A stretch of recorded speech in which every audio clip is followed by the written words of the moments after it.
அமைச்சு அந்த H1B visa லாட்ரியில் ஆட்கள் அமைச்சு அமெரிக்காவில் ஜாஸ்தி சம்பளம் வேலை செஞ்சிருந்தவங்களை அமைச்சுவிட்டு கம்மி சம்பளத்தில் அவங்கள வேலைக்கு இந்தியர்களை வச்சுருக்காங்க. இது மாதிரி ஒரு 30-40 பேர் சேர்ந்து காங்கிரஸ் எகென்ஸ்டாக ஈக்குவல் ஆப்பர்ச்சுனிட்டிஸ் கமிஷன்ஸ்னு ஒன்று இருக்குது.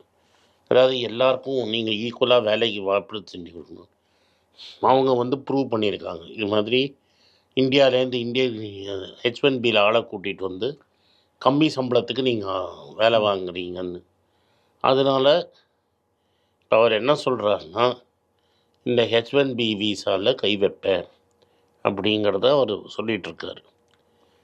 குடியுரிமை என்னென்னா, ஒரு வருஷத்துக்கு மினிமம் 1,00,000 பேர் இந்தியாவிலேருந்து அமெரிக்காவுக்கு போகிறாங்க பல விசாவில்.